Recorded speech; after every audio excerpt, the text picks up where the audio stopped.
Remember Saturday mornings? The smell of toast in the kitchen, the sound of cartoons blaring from the living room, and the best part, reaching into your toy box and pulling out something that felt like pure magic? Back then, toys didn't need batteries or Wi-Fi. They just needed imagination and maybe a Band-Aid or two. Some of our favorite playthings from the 1970s would raise eyebrows today. In fact, a few of them wouldn't even make it past the front door of a modern toy store. Safety standards have changed. Times have changed.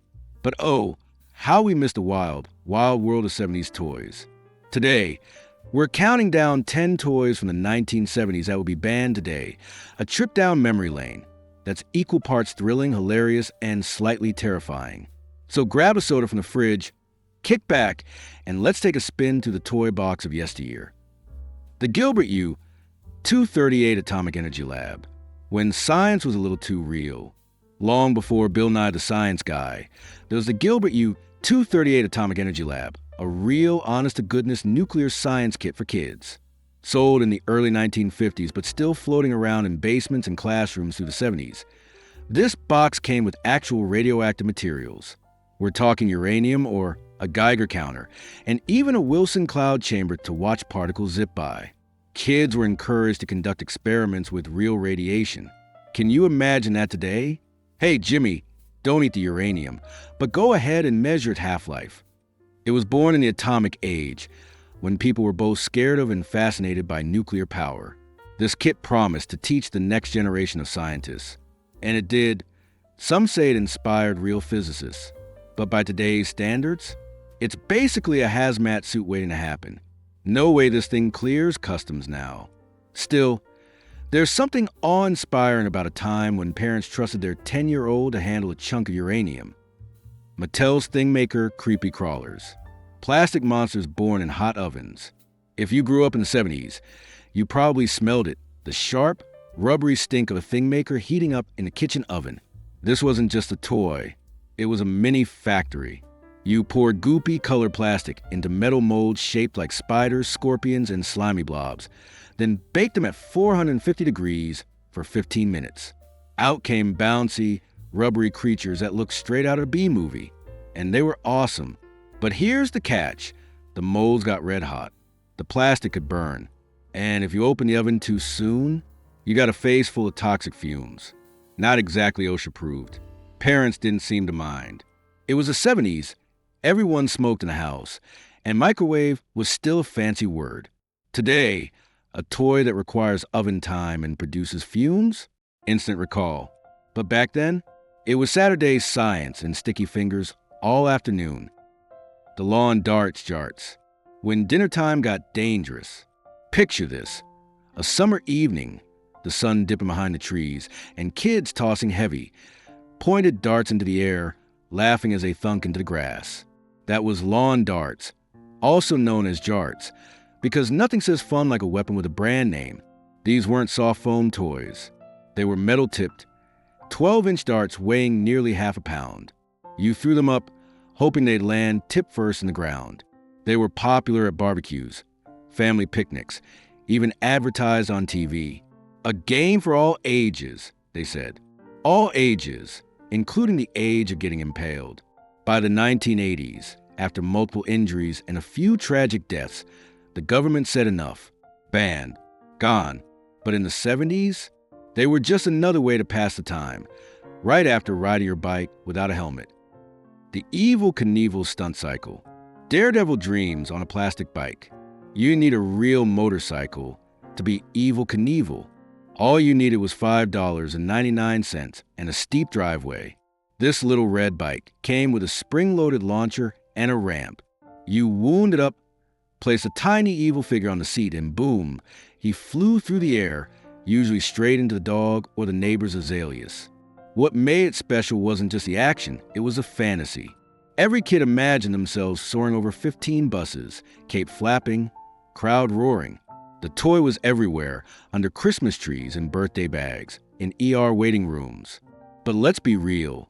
Those plastic figures had sharp edges, and the launcher could snap a finger. And if you tried to scale up with a real bike, well, that's how you learn about gravity. Today, It had come with 17 warning labels and a lawyer on speed dial.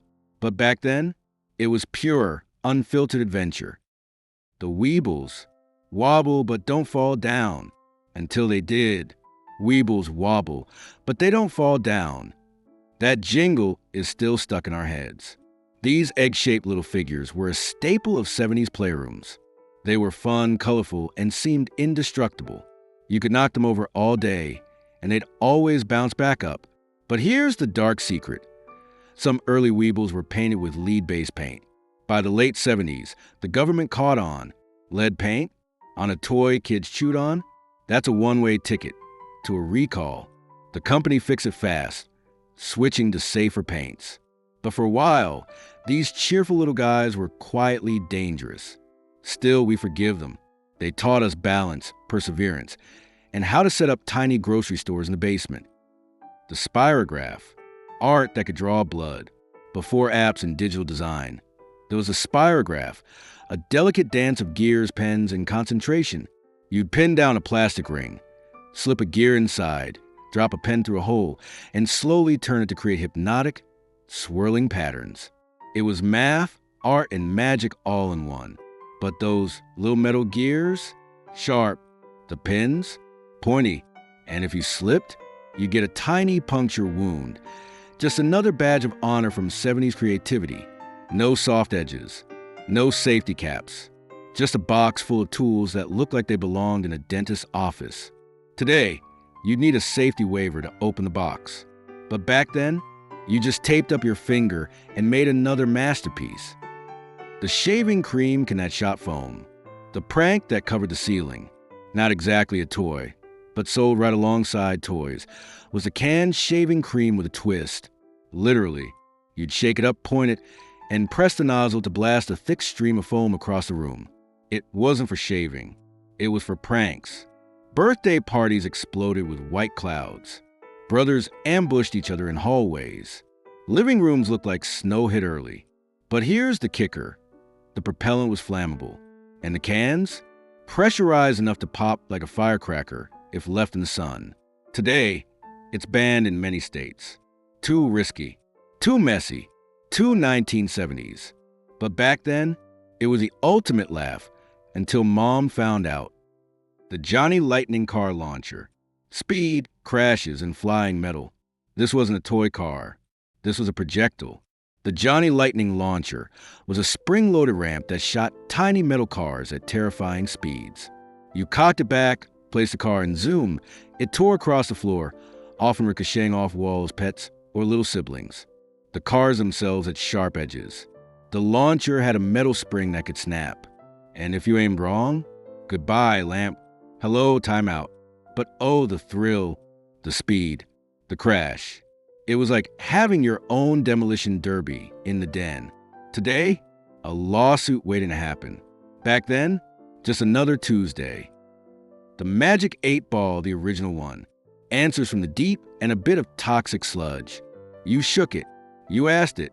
You waited for the answer to float up. Outlook, not so good. The Magic 8-Ball was a fortune teller in your palm. A go-to for tough decisions. Should I ask Susie to the dance? Well, I passed the math test. But here's something most of us didn't know. The original 8 balls were filled with blue liquid that contained a toxic chemical called methylene chloride.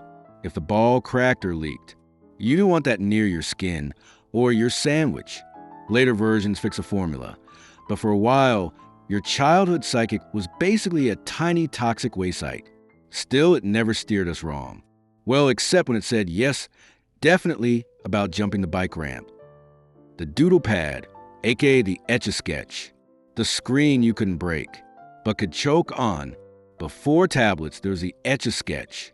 Turn the knobs, draw a wobbly house, then shake it to start over. Simple, satisfying. But that shake to erase trick? It worked because the inside was coated with aluminum powder. If a kid pried it open, curiosity wins every time. That fine, silvery dust could spill out. Inhaling it? Not good. Swallowing it? Worse. And once opened, the toy was ruined. No reset, no undo, just a sad, dusty window. and a grounding that lasted a week. Today, any toy with loose hazardous powder will be pulled faster than you can say, product recall. But in the 70s, it was a quiet afternoon's entertainment.